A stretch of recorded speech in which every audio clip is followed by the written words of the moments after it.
One player, Gunners, I think we can all agree has been really impressive this season is Mr. Thomas Partey. So in today's video, I'm going to be talking about him, why he's been so impressive, and maybe why he should probably sign a new contract extension. But before I begin, if you are new here, please hit the subscribe button, hit the like button too, will be greatly appreciated. But let's talk about him. Here you can already see in the clips, look at him driving through.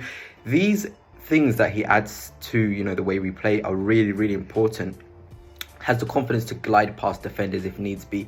He has the confidence to receive in the tight spaces. And I know I've said this multiple times, he can and maybe has physically declined, but when you see him in full flow, when you see him confident with that rhythm, you can't help but be in awe of his performances. You can't help but be like, yes, Thomas Partey has to be starting for Arsenal. And I know we signed Mikel Merino at the beginning of the season, and many of us were kind of thinking, Merino would come in, Partey would just sit on the bench, play that 15 minutes, 20 minutes, 25 minutes, maybe play against cities away here and there. No one probably expected him to play as much as he has. And that is, kudos to him staying fit. Because one of the major things with Thomas Partey for sure is him staying fit. We all know he's a fantastic player, but can he stay fit for long enough? And we haven't seen the consistency in his fitness for a very long time. But Mikel Arteta said at the start of the season, this is the best shape that Thomas Partey has been in physically. And we're seeing it week in, week out. He looks strong. Maybe, like I said, he hasn't got the athleticism, but he has the strength to do the duels really, really nicely. And he knows how to station himself to receive the passes as well. Something which I would say he probably is better than Declan Rice at is his pass selection and knowing when to accelerate the game. Declan Rice is really, really nice, slowing the game down, maybe being sort of person who conducts the tempo of the game. But I feel like Thomas Partey, he can add that extra thing with his balls in behind, with him finding Saka, with him signing Martinelli as well. He has the confidence to do those passes, and that is what we need. We're a progressive team. We want to be on the front foot, and having someone like Thomas Partey who's able to do this is really, really important.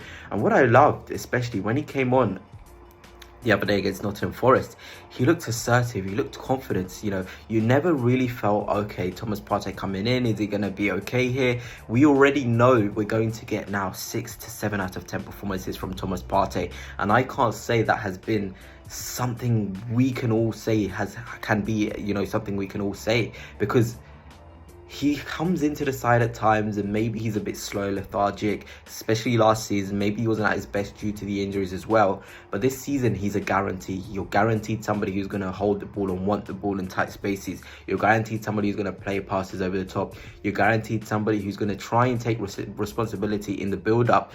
And he's there for Jorginho. He came on for Jorginho, and I was like, I really like the way he's come into this game. You can see the positions he's picking up as well. He's happy to be on the edge of the box. How many times have we seen Thomas Partey in that zone, probably sky it, but that strike was really, really beautiful. A nice moment for him there. You can see the love of the players in and around him.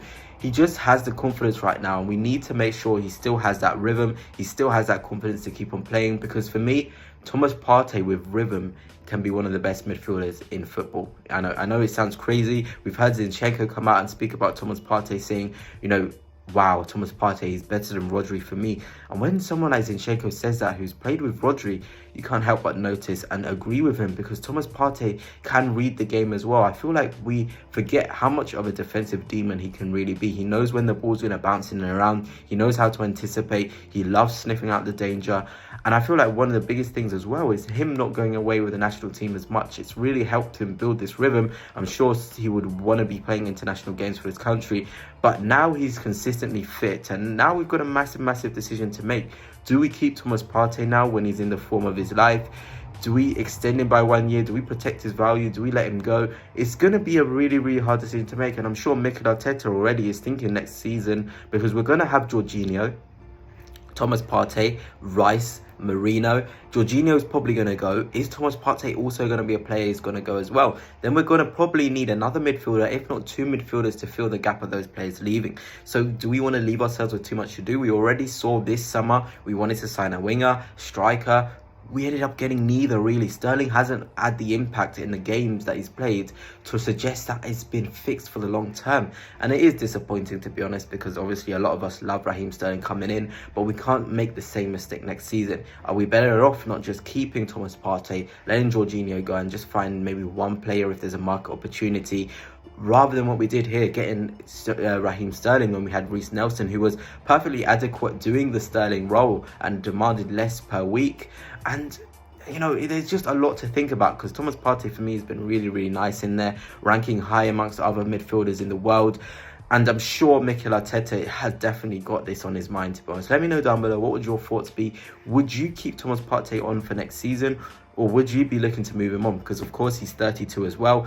Is this the last season where we can get a lot of money for him? I know Saudi wanted to sign him in the summer, 35 to 40 million. If we were able to recoup that sort of money again, you've got to really ask yourselves, why not do it? Although he's been in the form of a life, has always been sort of impressive, do we now go for value? If we're not going to get, you know, 40 million again for Thomas Partey, why not just sell him? But it is a big decision to make. We've already got a beautiful midfield as well. Marina, I want to talk about him for a bit.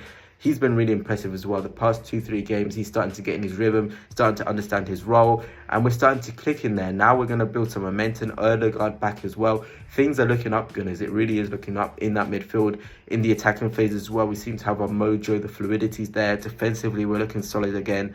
Don't count us out in the title race. Don't count us out in the Champions League race too. I definitely think this is going to be a big season for us.